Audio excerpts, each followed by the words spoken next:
Good afternoon and welcome to today's Lunch and Learn webinar. Very excited for this session as we've just moved into the month of February and it's all about kind of love and making connections here at Enterprise Nation. So really exciting topic today on how you can incorporate Valentine's Day into your February marketing strategy. To help us with that, we have the lovely Anna, who you'll be able to see on my screen. Anna's going to be doing a presentation today, but we'll leave a few minutes at the end for questions. So if you do have any throughout, please pop them in the Q&A section. But for now, I'll let Anna introduce herself properly and get started with the slides. I hope you enjoy the session. Awesome. So hi everyone. We're going to be talking about how to incorporate Valentine's Day into your marketing this month. So just a few kind of key takeaways here, and obviously to talk a little bit about why we're looking at Valentine's Day. It is one of the biggest commercial opportunities for marketers. People spend a lot of money, so why not try and capitalize on it? So we're going to look at how to build an engaged audience. And there's lots of different points and things that we'll be discussing for that point there to give you those plenty of takeaways. We've also going to be looking at how to maximize your sales during annual holidays, not just Valentine's. These can actually be carried through to other events as well. We're going to be going beyond the honeymoon period and looking at how we can get repeat business. Yes, Valentine's Day comes around once a year, but ideally we want to keep these people coming back for more.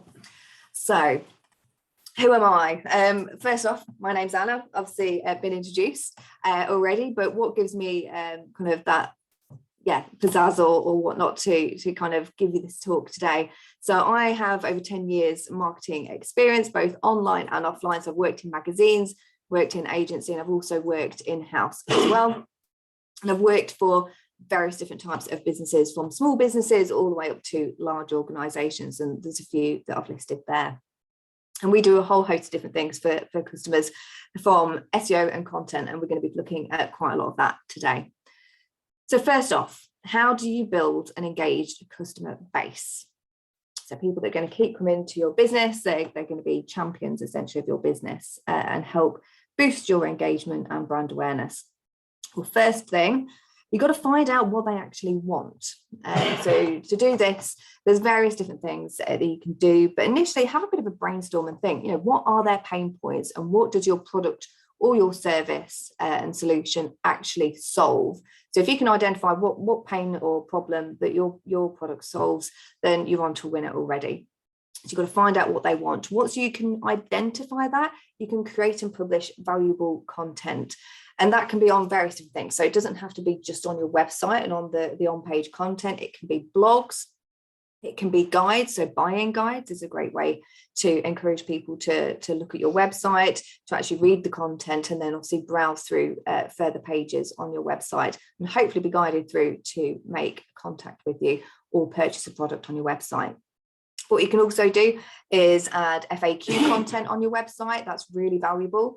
And that will help you be found, if you can add the schema markup on your site, that will help you be found in the rich snippets section of Google. So if you type in a search in Google, it's often that you'll see those kind of 4 or 5 questions that will have the drop down once you click on them.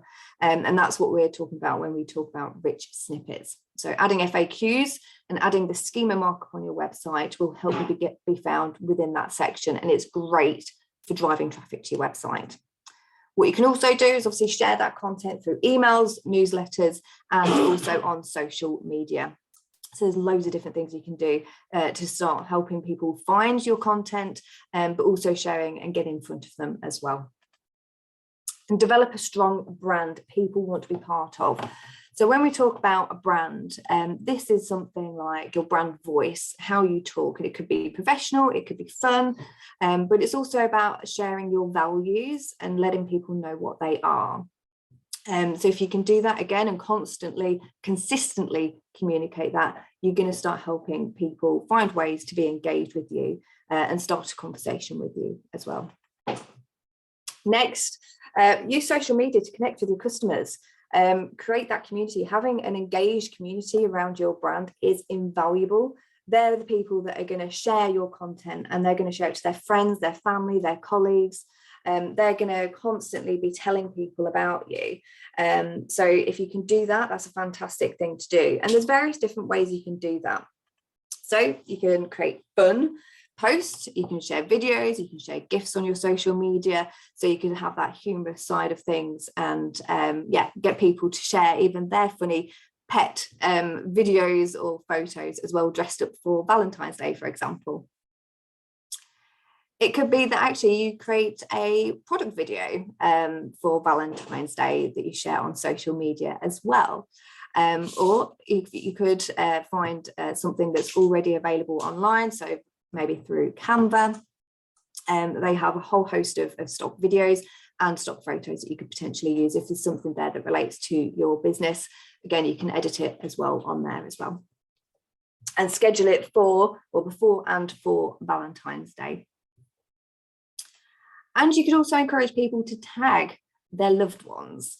So, for example, again, people go crazy over Valentine's Day. Get people to tag who they would want to be their Valentine. Great for engagement, great for obviously getting your social channels out there, and the pages in particular. And you can also then include a link back to your website and maybe some offers that you have on. But by doing that, you're going to start encouraging people to engage with your business and your brand. What I would say is just make sure that it is on brand. So if you're in professional services, if you're a lawyer, for example, you're probably not going to want to put pictures of pets dressed up for Halloween, or not Halloween, sorry, Valentine's Day. But yeah, you may want to, depending on your brand voice that you are currently portraying out there. What you can also do is encourage your users and your fans to generate content for you. So if you have a product, ask people to take photos with that product in various different romantic scenarios. And then you can maybe even put a prize for the best photo on there as well. Encourage customer feedback. So what people love more than anything is seeing that their opinion and their feedback, their comments can actually have an impact on a business and a brand. So if you can show that you value them in some way, that's also going to keep them engaged, because they're going to want to come back and see that you've implemented some of the changes that they've mentioned to you. Be honest about it as well. So I think that's important. Show that you actually want their feedback. And then if you do take that feedback on board, do share that with them as well. Provide excellent customer service. That kind of goes without saying. What you can also do, and what we would highly recommend, is integrating Trustpilot to your website. Trustpilot can actually help with rankings. So if you're trying to also be found in search and want to improve your organic keyword rankings, then adding something like Trustpilot to your site is a great way of kind of helping with that. You can also do an email campaign to encourage people to leave you reviews on Trustpilot.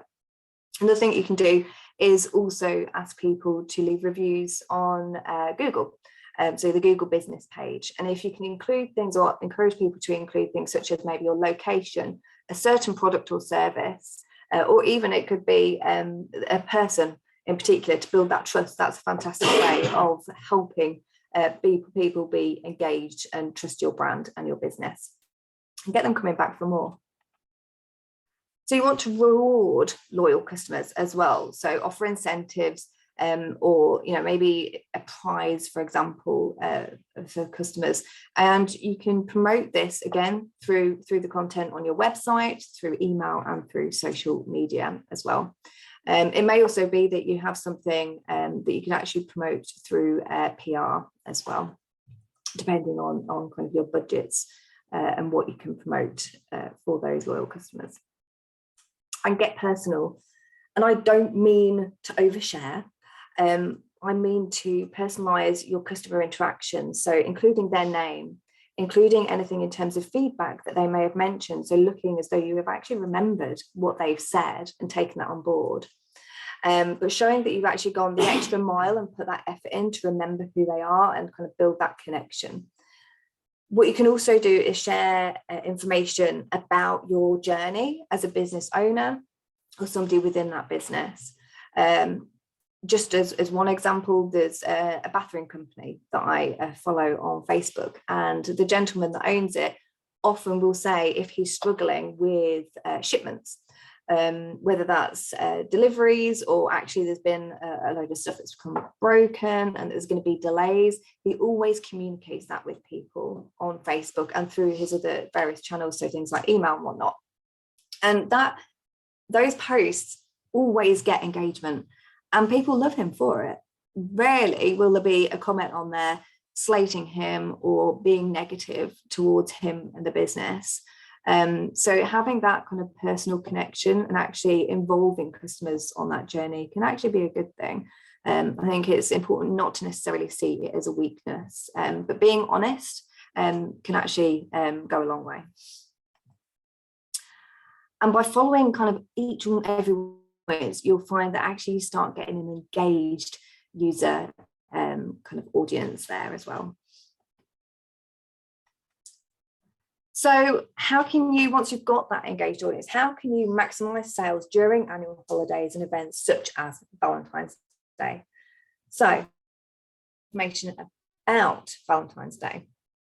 It's been found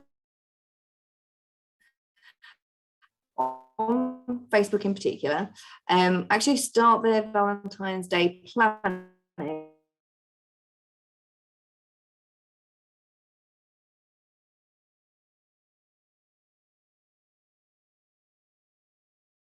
minimum, because that's when you want to start that.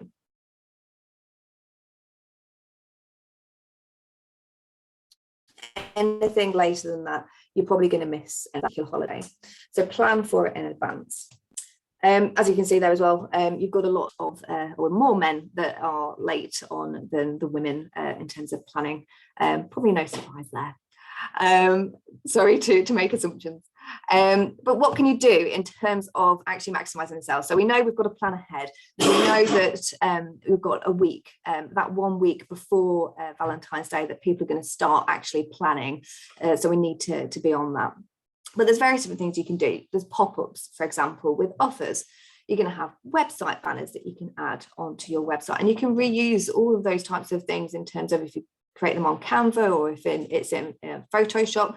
Reuse the same kind of style. So you don't have to reinvent the wheel every single time. Think about how much time stuff's going to cost you, because time is money. But create that website banner and guide people to the products or the services that you want to promote. It doesn't have to be that you're a jewelry company or that you are in the restaurant business, for example. It can be for any business. You can have a bit of fun with it. And it can be as well, you don't have to promote just couple related stuff. It could be the singles out there, so think about how you could attract those as well. So pop-ups, as I mentioned, with an offer on their website banners. You can run a sale and obviously promote certain products that maybe you want to get out there a bit more, or maybe you've got some overstock that actually you want to kind of push. So think about the different types of products and services you want to promote as well. Then you can obviously promote that via social media, email, through adverts, and even some paid campaigns. So a great thing that I'd probably recommend, especially if you have a lot of products, you could create some dynamic ads, for example, on something like Facebook. So then you're promoting certain products that people actually want to purchase from your website. And then, yes, you can also create a limited edition product. So if, for example, you are in the gummy bear industry, you could create a special flavour just for Valentine's Day, and you could send that out to different PR contacts and get lots of coverage in the news just for that particular item. And then you could also do that as a limited product that is available literally just for this 1 week. So that would be great for PR, and that's going to get lots of links to your website as well, which is going to improve your keyword rankings, your organic search results, and it's going to help people get to your website and then obviously maximize those sales. Just make it as easy as possible for people to engage with you once they're on the website. So contact forms, quote forms, easy kind of shopping experience as well. So think and do that. Go through the process yourself. Go on the website and think, okay, how can I navigate this site to actually get to a contact form or some form of engagement. You can also, another thing that I'd highly recommend, especially for product-based businesses, is creating buying guides or gift guides that will be on your website all year round. It doesn't have to be for Valentine's Day. So something, if it's a buying guide, it's often going to be what we call evergreen content. So it's going to be, it's going to be something that can be useful now, but it's also going to be useful down the line as well, and year on year. So it's never going to go out of date. It can include then links to certain products that you want to promote, but you're giving information, you're giving advice to people, and that, as I say, it's going to have the potential to be linked, but people will value that bit of information as well. And as I say, it's searchable all year round, and it's great for organic search. So highly recommend doing that. You can also, as I say, you can do promotions. This is a great one that I saw recently from Papa John's. It's not actually Valentine specific. You could do something though with a Valentine spin. This promotion in particular, so it's on Instagram, actually encourages people to pick out a flavour on their website, and the person who's commented with that particular flavour or toppings that actually gets no likes, so no likes at all, will win a free pizza. So basically they're encouraging people to come back to this particular post, come back to their profile time and time again, and to actually like other people's comments. Great for the algorithm and for engagement, really great for engagement. So people that are obviously engaging with this content are more likely to see their content in the future as well. So great for any kind of promotion you want to run, especially for Valentine's Day. What you can also do if you're running a promotion such as this, to actually increase engagement and to kind of boost your following, especially if it's quite small currently, is to boost a post. Now, it's not very often that we would recommend to boost a post. We would normally recommend running ads. But the reason that you would boost a post is to actually get more people following your page, engaging in that particular piece of content, so that they later on will see more of your content. So it's more of an algorithm thing rather than a conversion thing at that point. But it's great then, obviously, if they're seeing more of your posts, more of your content on an ongoing basis, obviously you can include links to your website, links to your products and services to keep them coming back as well, and hopefully maximize sales, not just actually in the annual holidays, but moving forward as well. And again, just another example of an offer. It's a flash offer. So you can include a timestamp so that kind of you don't want people to miss out. YOLO, as the kids say. Yes, you only live once and you don't want to miss out. So yes, there's also that fear of missing out. And you can do just a really pretty graphic. It doesn't have to be kind of, all singing, all dancing. It can be something really, really simple, something quite clean, that just encourages people to, engage with your brand and make a sale. So going beyond the honeymoon period, so how do you get people coming back and get that repeat business? So as you go back to point one, you want people to be engaged with your business. If they're not, then they're not going to be able to come back. So there's various different things you can do, but encouraging repeat business is actually easier and more cost effective than trying to find somebody new. And you will have heard that time and time again, I'm sure. So as I say, go back to point one, get those customers engaged, get the users engaged, get people becoming a fan of your business. But actually, what you can also do is create that sales funnel that nurtures and delights customers. Again, you'll have heard people talking about sales funnels. But yeah, you want to nurture people. You want to make sure that, yes, they're a customer, but how can you then delight those customers that you've already got? So loyalty programs, as we've mentioned before, are a really good thing to do.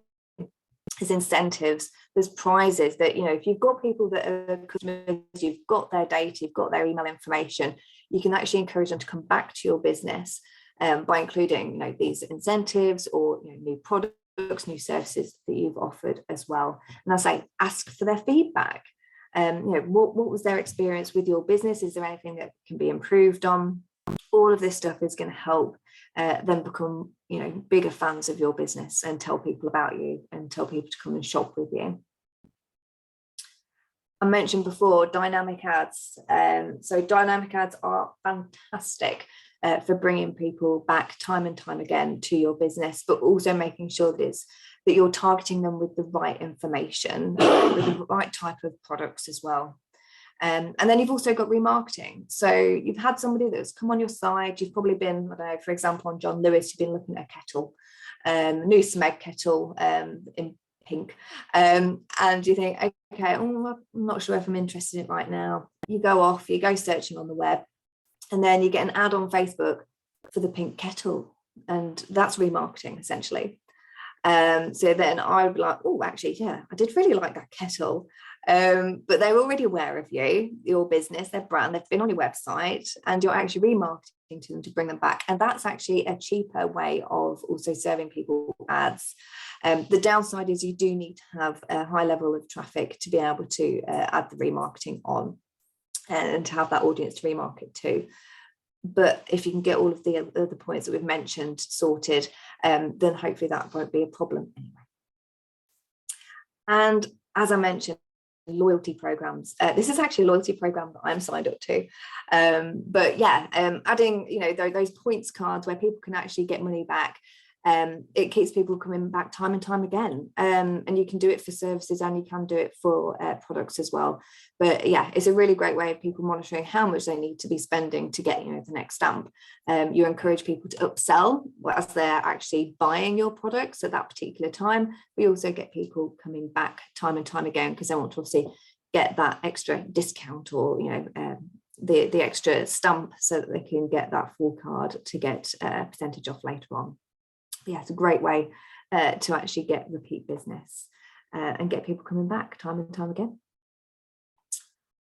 So we've covered quite a lot. And as I mentioned before, there's obviously a lot you can do for Valentine's Day when love is in the air.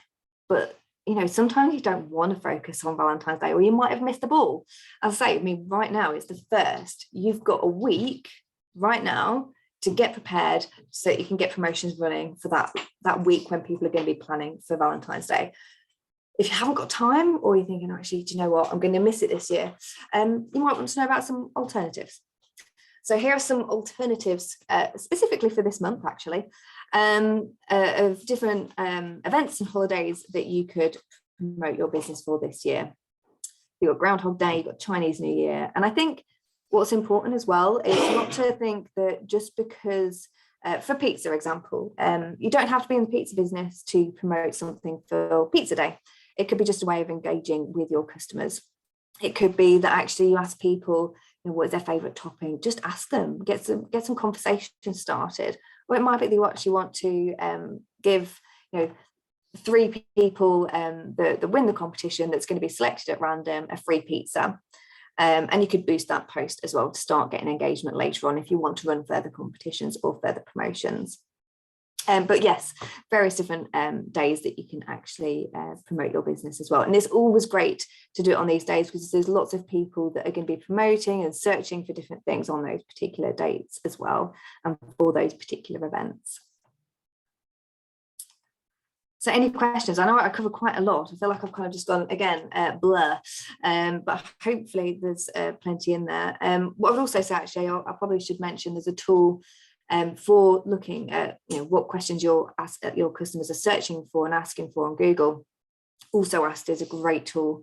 They recently increased the amount of searches that you can do. It used to be 2 or 3 a month. That's actually been made to a daily limit, so you can do 2 or 3 searches per day. Great for seeing, you know, what your customers are actually after, what are they searching for, and actually, you know, creating a bit of a content plan on the back of it. But yeah, I'll open the floor for questions now because I'm aware I've talked a lot. That was brilliant. Thank you very much, Anna. Loads of useful tips in there. We have had some questions come through, so we'll try and get through some here. Interesting question here. It's from an anonymous attendee, and they're asking, how do you get customer feedback when you're first starting out? What are the best questions to ask people? What are the best questions? So give them some idea of what it is that you're looking for feedback on first off. And I'd probably do a boosted Facebook post or something. I say you can start then, you know, building that fan base. You could also ask the questions through different surveys. So the surveys that you can pay for that will send this information out. The only problem is the feedback you'll get is anonymous, but you could then share that later on through your social media, through content on your website. So say you know, you've done this survey, you've pushed it out, and obviously put a bit of a budget behind it. It can go on things like a lot of news sites will have, you know, can you answer these few questions? YouTube, you'll often see on the videos, they'll ask, have you heard of these brands, for example, before they'll show you the content. So you can pay for those types of surveys, and then you could share the feedback that you've got after that. So hopefully then somebody would be like, actually, yeah, do you know what? I actually shared my feedback on that particular survey or for that particular type of brand and business. So just sharing what results you got from that would be a really good thing to do. You could also, depending on the questions, you could create an infographic. So depending on the questions you're asking and the data that you get back, you could create an infographic sharing all of that information, and then create a bit of a PR campaign to get some coverage as well. Brilliant. Thank you very much. Another question here. How do you reward loyal customers? Are there any tools or tips to help?